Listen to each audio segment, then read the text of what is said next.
The story begins on the edge of a remote sector in the galaxy, where the alien coalition known as the Joran Dominion governs several star systems. These systems are harsh, dangerous, and filled with Deathworlds, planets so hostile that only the toughest native species survive. Among these worlds is Karathar, a notorious death world riddled with toxic atmosphere, violent storms, and colossal predatory creatures that rule the land. For centuries, the Joran and their allies have avoided venturing deep into Karathar's territory. The planet is considered a natural fortress and a testing ground for any species brave enough to attempt survival. To the Joran, it's a place where only the strongest can claim dominance, and so far only the indigenous life forms have prevailed. One day, the alien observers detect an unusual signal. It's faint and irregular but unmistakably artificial. Radio transmission encoded with complex mathematical sequences. It's coming from deep within Karathar's atmosphere, an area long considered inaccessible. The message origin is traced to a human starship, a vessel unlike anything the Joran have encountered. Their databases confirm that humans are a relatively new species on the galactic stage, but with a reputation for unpredictable behavior and resilience. The aliens scramble to analyze the incoming transmission, trying to decipher its purpose.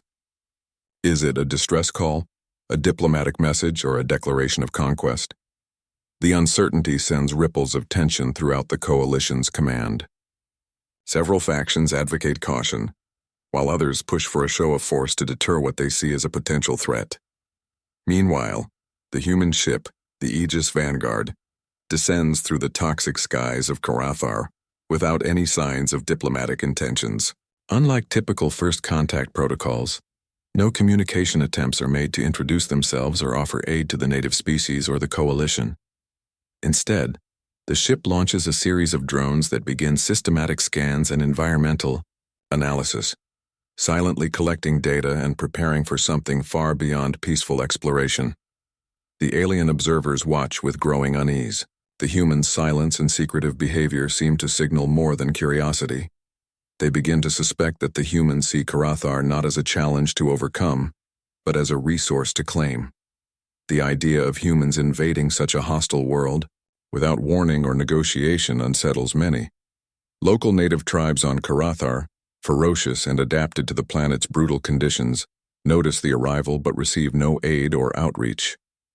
The humans don't set foot on the surface or offer assistance in any form. The natives, accustomed to constant struggle, instinctively regard the newcomers as a new predator, a deadly force, rather than a savior. The tension escalates when the humans launch a small, heavily armored vessel from their ship's hangar. This ship is unlike any the coalition has seen before. It's built for extreme environments, bristling with weaponry and technology designed to dominate. Its mere presence sends a chilling message. The humans have no intention of negotiation or alliance. Instead, they bring power and destruction. By the end of Part 1, the alien coalition understands the chilling reality. Humans are not here to aid the Deathworlders or the coalition. They are here to conquer, to survive, and thrive. By bending the planet's savage nature to their will, this first contact shatters the fragile peace and sets the stage for an inevitable clash between the relentless humans and the world that has resisted all challengers for millennia. After the tense and silent arrival of the human ship on the hostile Deathworld Karathar, the native species and the alien coalition find themselves at a crossroads. The Deathworlders, who have long survived brutal storms, toxic skies, and monstrous predators, now face a new and unknowable presence. Humans. The native clans of Karathar have suffered a recent calamity. A massive volcanic eruption has devastated several key regions, poisoning waterways and driving the native fauna to near extinction. The disaster has left the Deathworlders weakened and desperate for assistance. Traditionally, the Joran Dominion provided limited aid, but their resources are stretched thin, and they remain wary of getting entangled in Karathar's dangerous terrain. In their desperation, the Deathworlders send out a plea, a complex encrypted transmission directed at the human vessel, hoping that this new species, arriving unannounced, might offer help. The message speaks of their plight, the environmental disaster, and the desire for alliance or aid. For a brief moment, hope flares within the native leaders and the Joran watchers alike. Could these humans who are strong enough to venture into the Deathworld be saviors? Could their advanced technology and determination be the solution to the native tribe's suffering? However, the humans' response shatters any expectation of mercy or support. Instead of aid or diplomatic communication, the human ship remains silent except for a new broadcast, a cold, mechanical declaration that the planet will soon be transformed. The transmission is laced with technical jargon about terraforming and resource extraction, revealing no empathy or concern for the native inhabitants.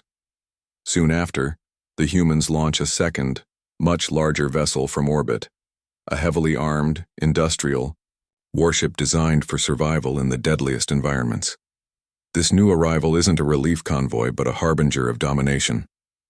It begins deploying automated mining equipment and environmental reconditioning machines across the planet's surface, altering the toxic atmosphere, reshaping the landscape, and exterminating local predators with ruthless efficiency. The Deathworlders and their Joran allies watch in horror as their world is reshaped without consent or negotiation. The native species realize that these humans aren't interested in partnership or rescue. They intend to conquer and control. The aliens' hopes for cooperation with the humans are dashed. Conflicting reactions arise among the native clans. Some urge immediate resistance, determined to fight for their ancestral lands no matter the cost. Others advocate retreat, knowing that direct conflict with the humans' superior technology could mean extinction. The debate intensifies the tension on the planet and fractures once unified tribes. Meanwhile, the humans operate with a calculated ruthlessness, using their advanced technology not only to survive, but to dominate the Deathworld's ecosystem. They weaponize the very predators that once threatened them, engineering bioweapons that mimic native creatures but with enhanced lethality and obedience. Their cold pragmatism highlights a fundamental difference. To humans, aid is a sign of weakness. Survival is a brutal contest won by strength and sacrifice. This part of the story exposes the brutal reality of human survival instincts in the galaxy. Unlike other species who might offer aid or negotiation, humans view the Deathworld as a challenge to be mastered through power and innovation, not mercy. Their arrival upends the established order and forces native species to reconsider their place in a galaxy where humans are rising not as peacemakers, but as conquerors. By the end of Part 2, the illusion of hope is fully shattered. The Deathworlders and their allies must come to terms with the terrifying fact that the humans brought no aid, only a lethal ship designed to dominate and transform the Deathworld into a human stronghold. The situation on Karathar deteriorates rapidly as the humans reveal their true intentions. After the initial reconnaissance by drones and the cold silence that followed the natives' plea for aid, the human presence escalates dramatically. From the orbit of the Deathworld, the Aegis Vanguard launches its next weaponized tool of survival, a colossal warship built not for diplomacy, but for domination. This vessel is an imposing titan, engineered to withstand the harshest planetary conditions. Its hull is reinforced with adaptive alloys that repair damage instantly, and its systems are designed to operate seamlessly in Karathar's toxic atmosphere, violent storms, and intense gravitational forces. The warship bristles with weaponry, calibrated to take down the planet's fiercest predators and any potential alien resistance. It is a fortress, a harbinger of destruction, and a testament to human engineering. As it descends through the sky, native clans on the surface watch in stunned silence. Unlike previous visitors, this is no scientific vessel or diplomatic envoy. Its sheer size and the overwhelming power radiating from it send a clear, terrifying message. The humans have come to conquer. The humans begin deploying their terraforming technology immediately. Massive automated factories and environmental conditioning units are placed strategically across the planet. These machines begin pumping atmosphere modifiers that alter the toxic air, slowly making it breathable for human physiology, but increasingly hostile to the native fauna and flora. Native predators, which once reigned supreme in this ecosystem, are ruthlessly hunted down or displaced. The human warship deploys bioengineered drones that resemble native creatures, but are far deadlier, designed to hunt and eliminate any resistance with surgical precision. These biological weapons turn the planet's own environment against its inhabitants. The native Deathworlders face catastrophic losses. Their hunting grounds shrink, their food sources dwindle, and the deadly predators that once protected the balance of the ecosystem are either killed off or driven into hiding. The humans show no mercy, their tactics efficient and relentless. Among the alien coalition observers, opinions shift from cautious curiosity to fear and respect, tinged with dread. The human's ability to adapt and reshape an entire planet's environment is unprecedented. Unlike other species that rely on alliances or negotiation, humans operate on a doctrine of survival through dominance, viewing weakness as a liability. A few native leaders attempt to organize resistance, using guerrilla tactics and knowledge of the planet's terrain to ambush human patrols and sabotage the environmental machines. However, the humans anticipate these moves and counter with precision strikes and psychological warfare, sowing distrust and fear among the native clans.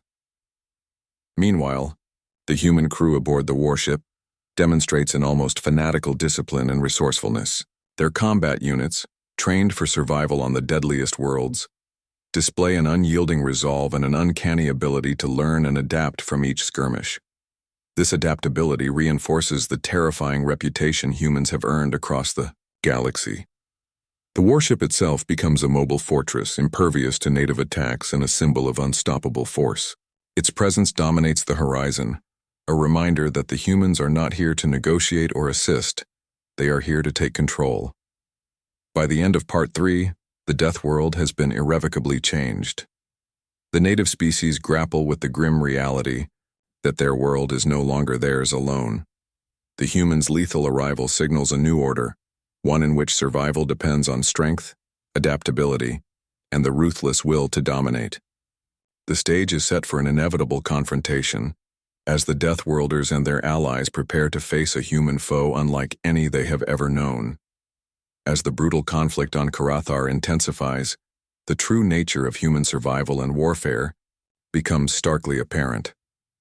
The Deathworlders and their alien allies soon realize that the humans possess a unique edge, an extraordinary blend of adaptability, ingenuity, and ruthless pragmatism that no other species seems to match.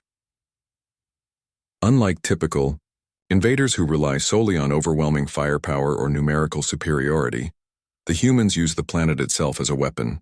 They have studied the local ecosystem in detail, deploying bioengineered weapons and tactics that turn native predators into extensions of their military force. These weapons mimic the creatures of Karathar, but are enhanced with artificial intelligence, aggression, and lethality. The humans' bioweapons can track targets across the deadly terrain, silently hunting resistance fighters and decimating enemy ranks. This biological integration is just one example of the humans' unparalleled ability to adapt. They use scavenged materials and local resources to repair and modify their equipment rapidly. Human soldiers in the field are equipped with adaptive armor that can shift its properties in response to environmental hazards, poisonous gases, extreme heat, or acidic rain. Their combat protocols emphasize flexibility and rapid learning, with squads trained to analyze enemy tactics and innovate new counters on the fly. This continuous evolution creates a psychological shock among the native tribes and alien coalition forces. No matter how fierce or cunning the Deathworlders are, the humans seem always one step ahead, anticipating moves, adapting to the planet's threats faster than anyone else. Their presence disrupts the natural balance of the Deathworld, bending it to human will. Furthermore, the human's mindset itself proves to be a formidable weapon. Where other species might hesitate, negotiate, or retreat when faced with overwhelming odds, humans embrace hardship and danger as a crucible for growth. They thrive in adversity, viewing pain and loss not as setbacks, but as lessons that sharpen their resolve and skill. This cultural toughness shocks the native Deathworlders, who had never encountered a species willing to endure such extremes without breaking. Amid the ongoing war, the humans also exploit psychological warfare. They broadcast messages in multiple native dialects, emphasizing the futility of resistance and promising swift retribution for any defiance. These messages combine threats with a cold logic. Humans don't seek unnecessary bloodshed, but they will crush all opposition without hesitation. This calculated brutality fractures the unity of the native clans. Some leaders advocate surrender or cooperation, hoping to secure a place under the new human regime. Others refuse to yield, driven by pride and desperation. The alien coalition grows concerned that continued infighting among the natives only plays into the humans' hands. On the battlefield, human squads execute ambushes and raids with precision, striking critical targets and disappearing before counterattacks can mount. Their commanders are adept at coordinating these operations with real-time data from drones and AI systems that process the chaotic Deathworld environment far more effectively than the natives' traditional methods. The humans' relentless push and innovative warfare highlight the core theme of the story. Humanity's survival depends not just on brute strength, but on a unique combination of intellect, resilience, and adaptability. The Deathworlders confront a foe who does not merely survive the harshest conditions, they master them, turning the planet into a weapon against its own inhabitants. By the end of Part 4, the native species face an existential threat not only from the humans' technology, but from their indomitable spirit. The humans' edge is not just in their weapons or ships, but in their unbreakable will to survive and dominate, an edge that may decide the fate of Karathar and change the galaxy's understanding of what it means to be the ultimate Deathworld conqueror. As the relentless human campaign on Karathar continues, cracks begin to show in the native resistance and even within the alien coalition strategies. For months, the Deathworlders have fought desperately, utilizing guerrilla tactics and exploiting their intimate knowledge of the planet's savage terrain. But the humans' adaptability, advanced technology, and brutal efficiency have made these efforts increasingly costly and less effective. However, in the midst of despair, a fragile hope emerges. A coalition of native tribes and alien factions begins to coordinate more effectively, learning from earlier failures and adjusting their strategies in unexpected ways. This marks the beginning of a crucial shift, the turning tide of the battle for Karathar. Leaders from the most prominent clans and alien commanders meet in secret, forging uneasy alliances despite deep mistrust. They pool their knowledge of the environment, share resources, and develop coordinated strike plans aimed at disrupting the human supply lines and sabotaging their terraforming machinery. Recognizing that direct confrontation against the heavily armed warship is futile, they focus on hit-and-run tactics designed to erode human advantages over time. A key breakthrough comes when the coalition manages to capture a human reconnaissance drone. Reverse engineering the technology, their scientists and shamans work feverishly to understand the AI's programming and communication protocols. With this knowledge, they begin jamming the drone's signals, disrupting the humans' real-time battlefield awareness, and forcing them to rely more on traditional combat instincts. Meanwhile, native engineers develop primitive but effective countermeasures against the humans' bioengineered weapons. They fashion traps and ambushes using natural toxins and environmental hazards to disable or kill the lethal creatures that once seemed unstoppable. These innovations inspire renewed confidence among the tribes, showing that the humans are not invincible. On the human side, the warship's commanders grow increasingly cautious. The unpredictable resistance and sabotage campaigns force them to deploy more troops for planetary patrols, stretching their forces thin. Supply convoys become vulnerable, and repair teams face constant harassment.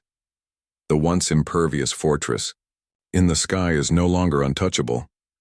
At the heart of the battle, a brutal confrontation erupts when a coalition strike team ambushes a critical human mining complex. The assault cripples vital resource extraction operations and destroys several automated factories. Though costly, the strike sends a powerful message. The natives and their allies can fight back and inflict real damage. This battle also exposes the humans to new threats they hadn't fully anticipated. The native tribes begin exploiting the planet's unique hazards, the acidic swamps, violent storms, and unstable terrain to their advantage. They lure human forces into deadly traps, forcing the invaders to confront the environment's full hostility rather than rely solely on technology. The psychological impact of these setbacks begins to erode human morale. While their unyielding will remains intact, the humans face a humbling reality. Dominance on Karathar will require more than firepower and engineering. They must confront an enemy that understands the planet as deeply as they do and is willing to fight with everything it has. Despite these challenges, the humans refuse to retreat. Their commanders double down on innovation, developing new tactics and weapons inspired by native biology and guerrilla methods. The conflict evolves into a brutal game of adaptation and counter-adaptation, a brutal testament to the harshness of Deathworld survival. By the end of Part 5, the battle for Karathar has transformed from a one-sided conquest into a brutal war of attrition. Both sides have learned painful lessons about their strengths and vulnerabilities. The turning tide does not guarantee victory for either faction, but it marks a critical shift that promises an epic showdown, one where survival will depend not only on technology, but on the ability to evolve under fire. The long and brutal struggle for Karathar reaches its climax as both humans and native Deathworlders prepare for a decisive confrontation. After months of fierce combat, strategic maneuvering, and relentless adaptation, neither side has been able to claim clear dominance. But the cost has been immense. Ecosystems irreversibly altered, countless lives lost, and ancient alliances strained to the breaking point. The native clans, now united in a rare coalition with their alien allies, launch a bold plan to strike directly at the heart of the human war effort, the colossal warship Aegis Vanguard anchored above Karathar. They know this fortress represents the linchpin of the humans' technological and tactical superiority.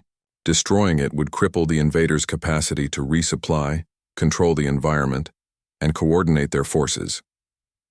The coalition's plan involves a combination of guerrilla warfare, sabotage, and diversionary attacks designed to distract human defenses and create an opening. Elite strike teams armed with adapted weaponry and guided by deep knowledge of human tactics infiltrate human supply lines and communication networks. These teams coordinate with native beasts and bioengineered creatures, turning the planet itself into a battlefield that favors their home advantage. Meanwhile, the humans are aware of the threat but remain confident in their engineering prowess and discipline. The Aegis Vanguard's defenses are formidable. Automated turrets, energy shields, and rapid response fighters patrol the skies, making a direct assault a near impossible task. Yet the humans also know the cost of underestimating an enemy willing to fight for survival. The final battle unfolds in a series of brutal engagements. Native forces exploit the environment's dangers, drawing human troops into traps that utilize the acidic swamps, razor-sharp rock formations, and violent electrical storms. The humans respond with new tactics, deploying adaptable combat drones and enhanced bioweapons designed to counter native strategies. In a desperate gamble, the coalition's leaders launch a covert operation to infiltrate the Aegis Vanguard itself. Using stolen technology and insider knowledge gleaned from captured human drones, a small team boards the ship under cover of darkness. Their mission: to sabotage critical systems and disable the ship's shields, opening the way for a larger assault.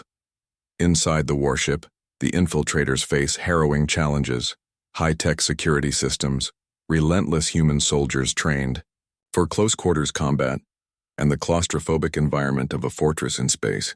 But their determination is fueled by the knowledge that this battle will decide the fate of their world. After tense and violent confrontations, the saboteurs succeed in crippling the warship's defenses. At the same moment, the native forces launch their full-scale assault on the Aegis Vanguard's outer defenses.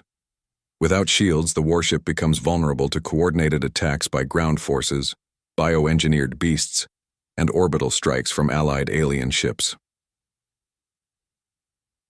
The battle rages fiercely, a testament to the desperation and resolve of both sides. Ultimately, the coalition manages to inflict significant damage, forcing the human crew to abandon key positions and fight defensively. The warship, once a symbol of human supremacy, is left crippled and vulnerable. Despite this setback, the humans do not surrender. Their commanders recognize that survival in the galaxy is a test of resilience and adaptation. They begin retreating methodically, salvaging technology, and regrouping for future campaigns. The Deathworlders and their allies, bloodied but unbroken, reclaim much of their devastated planet, but they know the war is far from over. The story closes on a powerful note. Humanity's lethal arrival on Deathworlds was not a gesture of aid, but a brutal assertion of dominance. Yet the Deathworlders' fierce resistance shows that humans, while formidable, can be challenged. The final reckoning leaves both sides changed, humans more cautious and adaptive, the natives more united and determined. This ending underscores the HFY theme. Humans are not merely survivors but masters of survival, whose strength lies in their unyielding spirit and ability to transform even the harshest worlds into footholds of power. The galaxy now watches closely, aware that humanity's lethal edge is both a threat and a challenge that reshapes the balance of power forever.